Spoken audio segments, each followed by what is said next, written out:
time, but to those who say it is, make the best of your time!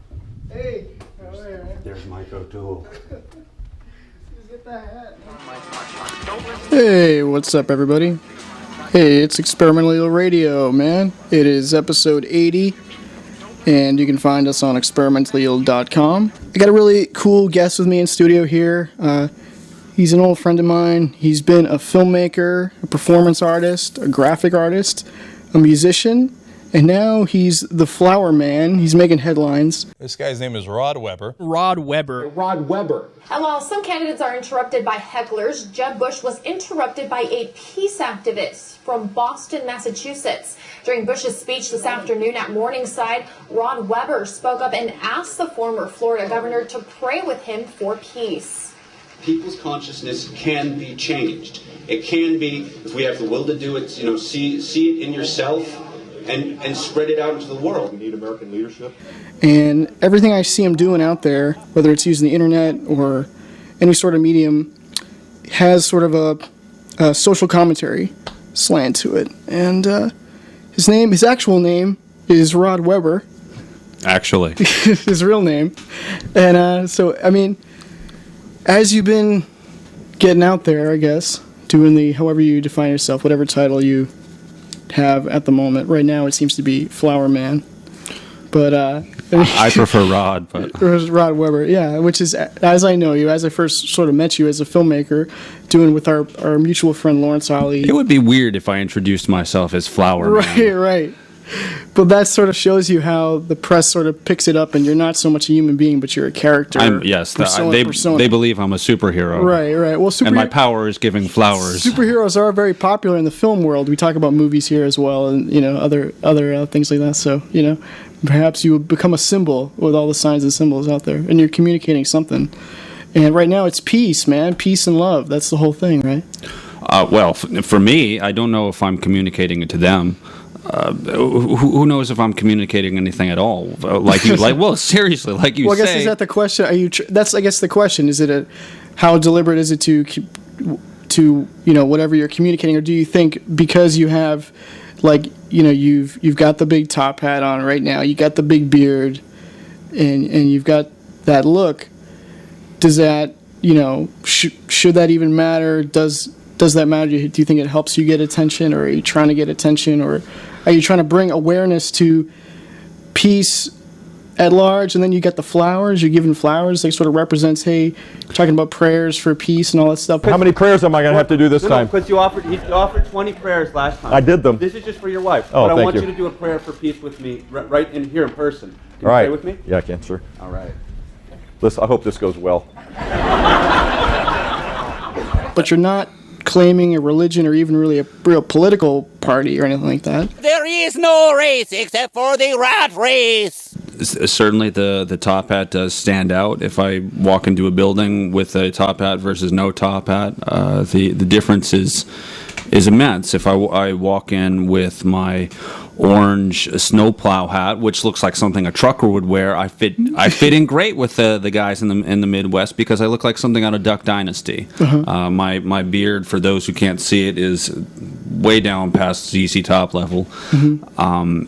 So it is partly to stand out. You are correct about that, and obviously the flowers are a great symbol for peace.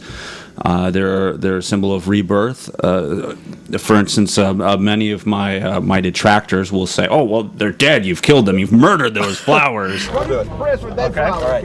I'm going to divide it up. Come on, they're nice flowers, baby. We're We're gonna get roses for the next one. People will find any negative slant, it seems like. To which I have to respond, but yes, by cutting them down and giving them to this politician, he will be reborn in a new kind of thinking and a new way of peace that he could bring to the earth. And like all of us, they're going to die anyway, so they should at least go out with a purpose, Absolutely. For that peace, right? And for most of them that I cut, honestly, I get them from the side of the highway because Lady Bird Johnson, I believe around 65, she wanted to beautify the highways. Where were these cut? It was just roadside stuff. I think wasn't it one of the first wives that actually had an initiative to put them on the side? Lady Bird Johnson. See, you know it. I appreciate you.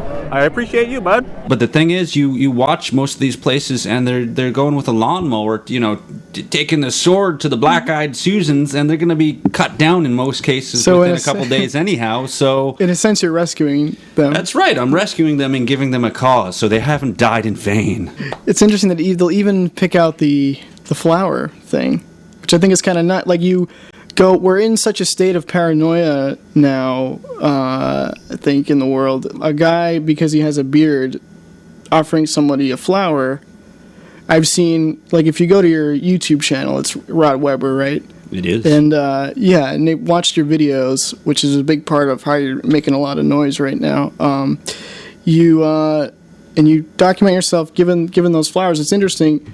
The exact same gestures, really, it seems to actually brighten somebody's day, and they're cool about it. Flower. Oh, thank you. Peace and love. Would you guys like a flower? Do you guys want flowers? Would you like a flower for peace? They're free, just like love. Peace and love. You've changed your mind. I've converted you. Do you believe in peace and love? Peace and love. And then somebody else totally stiffens up, and they are afraid to, what is this foreign object from this strange man, you know? Why? Why? To spread peace and love. Why? To spread peace and love. Are you tripping? And it says more, of course, about them than it does about you, I suppose. Mr. Perry, I don't think we can argue that we all want peace in the world, I think. I think that's the greatest thing we can achieve. Last time I saw you, I offered you one flower for peace, and I wanted this, and you accepted it. Yep. And this time I wondered if I could offer you 20 flowers for peace. You were in New Hampshire. I was. Yeah. Can I offer you 20 flowers? You got them? For peace? Of course. We've got about 3 or 4 minutes. I'll make it quick. Here it is. And I want you to, can you give me a prayer for each one of those flowers? Yes, and sir. give me one right now? Can we pray for peace? Let's just let it go. Right? There you go. Go ahead and sit down. I'll silently pray for you right now. All right. Thank you, Mr. Perry. You're welcome. Excellent. And what's the ultimate goal? The ultimate goal is to bring awareness to the idea that we could have peace in the world, and that we don't necessarily have to go to war. You know, every time there's a new boogeyman that comes out of the woodwork. ISIS is obviously the latest boogeyman that they've created. And I'm not saying that they're not a threat, but I don't think that we're on the moral high ground when we're constantly invading other people's countries, and that we've got millions of people that have died in Iraq and Afghanistan in the past 10, 15 years. Yeah, of course. You know it was me. I was gonna play you a song. Rick Perry, Emperor of the Universe.